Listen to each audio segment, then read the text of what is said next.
कैसे हैं दगड़िया सब। आज इजराइल और फ़िलिस्तीन के बीच में जो युद्ध चल रहा है उसका 19 दिन पूरे होके 20वें दिन में प्रवेश कर चुका है। ये अलग बात है कि भक्त मंडली और इजराइल के पक्षधर पहले दिन से ही उम्मीद में थे कि एक दो दिन में इजराइल फ़िलिस्तीन का नामो निशान मिटा देगा। और खैर, लेकिन ये 19वें दिन, युद्ध के 19वें दिन जो चौंकाने वाली खबर सामने आई है अंतर्राष्ट्रीय स्तर पर, वो ये है कि कतर की जेलों में बंद करके रखे गए 8 पूर्व नौसेना अधिकारियों को इस आरोप के साथ फांसी की सजा सुना दी है कि ये लोग इजराइल के लिए जासूसी कर रहे थे कतर में।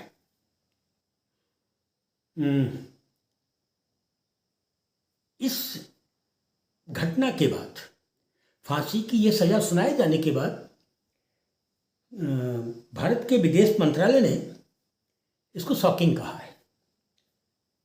हम हैरान हैं, हैरानी व्यक्त की है। अब क्योंकि विदेश मंत्रालय ने हैरानी व्यक्त की है तो हम थोड़ा सा पीछे चले जाते हैं 2022 में। 2022 में जब संसद का सत्र चल रहा था और जिस दिन विदेश मंत्रालय ने अपना बजट संसद में प्रस्तुत करना था, उस दिन भारत के वरिष्ठ सांसद कांग्रेस के मनीष तिवारी ने एक सूचना संसद को दी थी और सूचना देने के साथ साथ जानना चाहा था कि संसद क्या कर रही है। सूचना ये दी थी कि कतर ने भारत के 8 पूर्व नौसैनिकों को, जो अभी किसी कंपनी में काम कर रहे हैं कतर में, उनको बंधक बना लिया है और जेलों में ठूंस दिया है। इस सूचना के साथ साथ मनीष ने जानना चाहा था विदेश मंत्रालय से कि आप क्या कर रहे हैं। मनीष को उम्मीद थी, क्योंकि आज विदेश मंत्रालय अपना बजट रखेगा तो शायद उस समय उसकी बात का जवाब, मनीष साहब की बात का जवाब मिले। लेकिन उस दिन सरकार की ओर से या विदेश मंत्रालय की ओर से मनीष के इस सूचना या इस सवाल का कोई जवाब संसद में नहीं आया था। 2022 के बाद आज जब ये समाचार पूरी दुनिया में सार्वजनिक हुआ कि अमेरिका के मुंह लगाए देश, या भारत भी अपनी अच्छी मित्रता जिस देश के साथ कहता है, कतर ने इजराइल के लिए कतर में जासूसी कर रहे 8 भारतीयों को, जो पूर्व में नौसेना के महत्वपूर्ण अधिकारी थे, को सजाए मौत सुना दी है। तब देश जानना चाहता है कि अगर 2022 में विपक्ष की ओर से ये चिंता व्यक्त की गई थी, ये सूचना दी गई थी संसद को, और इस तिवारी ने जानना चाहा था कि देश क्या कर रहा है, इनको बचाने के लिए देश क्या कर रहा है, देश क्या करेगा, तो अब जब सजाए मौत सुना दी गई है तब देश एक ही सवाल पूछ रहा है कि इस सवाल का इंटरवेंशन क्या था, यानी संसद ने वैधानिक रूप से क्या जवाब दिया था।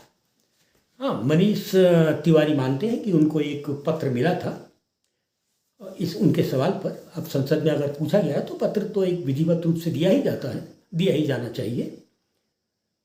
लेकिन मनीष ये भी आरोप लगाते हैं कि जो सवाल उन्होंने पूछा था, जो उनकी चिंता थी, उस चिंता को लेकर कोई जवाब उसमें नहीं दिया गया। हाँ, स्वीकारा गया था कि गिरफ्तारी हुई है, उनको जेल में ठूसा गया है, लेकिन देश उनको बचाने के लिए क्या कर रहा है, ये कोई जवाब मनीष तिवारी को नहीं दिया गया। ये मनीष तिवारी बीच में भी आरोप लगाते थे और आज भी उन्होंने इस आरोप को दोहराया है।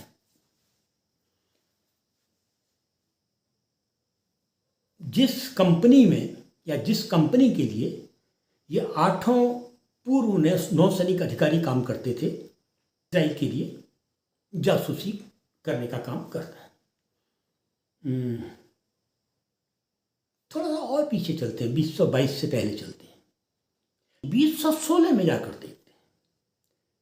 2016 में हमारे देश के प्रधानमंत्री भाई नरेंद्र मोदी जी कतर गए थे और कतर में उन्होंने कहा था कि कतर मेरा दूसरा घर है। मतलब पहला घर उनका भारत में गुजरात है, तो दूसरा कतर में। अक्सर कहते हैं, बड़े नेता हैं और छोटे देश के लिए अगर इतनी बड़ी बात, निश्चित रूप से आबादी के हिसाब से तो हम दुनिया के सबसे बड़े देश हैं। आर्थिक हिसाब से हो सकता है कि हम 120वें 25वें स्थान पर हों, हंगर इंडेक्स में हम बहुत बुरी स्थिति में हों, लेकिन कतर जाकर अगर हमारे देश के प्रमुख ने कहा कि मैं अपने दूसरे घर में हूँ, तो अच्छा लगता है, सम्मानजनक लगता है कि गंभीर बयान दिया गया है। लेकिन आज 2023 में, जिस दिन वही कतर